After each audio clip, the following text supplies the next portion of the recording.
wabarakatuh. Saya Siti Aulia Hutauruk dari Fisika semester 6 ingin menjelaskan materi yang ke-11 mengenai inflasi dan deflasi dengan dosen Bapak Pendaputan Harahap MFIS MM pada mata kuliah Ekonomi Fisika. Langsung saja pada penjelasan yang pertama mengenai pengertian dari inflasi. Jadi inflasi adalah kenaikan harga barang yang terjadi secara terus-menerus dalam waktu yang lama. Namun peningkatan ini tidak terjadi pada satu barang saja, melainkan untuk semua produk. Hal ini tidak didasari oleh peningkatan rasio jumlah uang yang akan dibayarkan. Semakin besar uang yang berputar di kala itu, otomatis inflasi terjadi karena harga barang juga semakin meningkat. Inflasi disebabkan oleh beberapa faktor. Yang pertama, pasokan uang. Kelebihan pasokan mata uang dalam suatu perekonomian adalah salah satu penyebab utama inflasi. Ini terjadi ketika jumlah uang beredar atau sirkulasi di suatu negara tumbuh di atas pertumbuhan ekonomi, sehingga mengurangi nilai mata uang. Faktor yang kedua yaitu utang nasional. Ada sejumlah faktor yang mempengaruhi utang nasional yang mencakup pinjaman dan pengeluaran negara.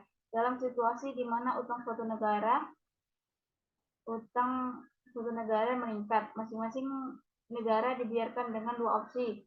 Yang opsi pertama yaitu pajak dapat dinaikkan secara internal, yang opsi kedua uang tambahan dapat dicetak untuk melunasi hutang. Yang ketiga ada efek demand pull. Artinya efek tarikan permintaan menyatakan bahwa dalam ekonomi yang bertumbuh saat upah meningkat dalam suatu perekonomian, orang akan memilih lebih banyak uang untuk dibelanjakan untuk barang dan jasa. Peningkatan permintaan barang dan jasa akan mengakibatkan perusahaan menaikkan harga yang akan ditanggung konsumen untuk menyeimbangkan penawaran dan permintaan. Yang keempat ada efek cost-plus.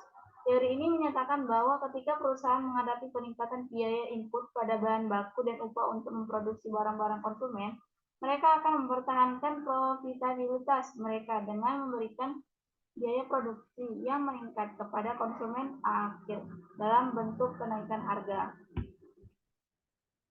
Yang kedua ada pengertian dari deflasi. Secara umum, pengertian deflasi adalah penurunan harga barang yang terjadi pada periode tertentu dan berlaku untuk waktu yang lama. Jika dilihat dari pengertian ini, maka deflasi merupakan kebalikan dari inflasi yang telah saya jelaskan tadi. Jadi, inflasi adalah kenaikan harga, sedangkan deflasi itu adalah penurunan harga.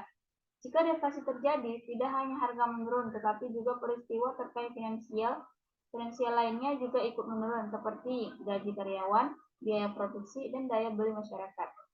Nah, jika deflasi terjadi, produsen dan konsumen sulit mendapatkan keuntungan, kecuali harus menurunkan harga produknya. Karena sekalipun harga barang murah, rasio keuangan masyarakat juga rendah, sehingga barang tersebut tidak akan terbelikan. Di sini juga deflasi dapat disebabkan oleh beberapa faktor. Yang faktor pertama yaitu perubahan struktural di pasar modal. Artinya, ketika perusahaan berbeda yang menjual barang atau jasa serupa bersaing, ada kecenderungan untuk menurunkan harga agar memiliki keunggulan dalam persaingan. Yang kedua ada peningkatan produktivitas. Inovasi dan teknologi memungkinkan peningkatan efisiensi produksi yang mengarah pada harga barang dan jasa yang lebih rendah. Beberapa inovasi memengaruhi produktivitas industri tertentu dan berdampak pada seluruh perekonomian. Baik, itu saja yang dapat saya sampaikan mengenai pasar efisien. Sekian dari saya. Assalamualaikum warahmatullahi wabarakatuh.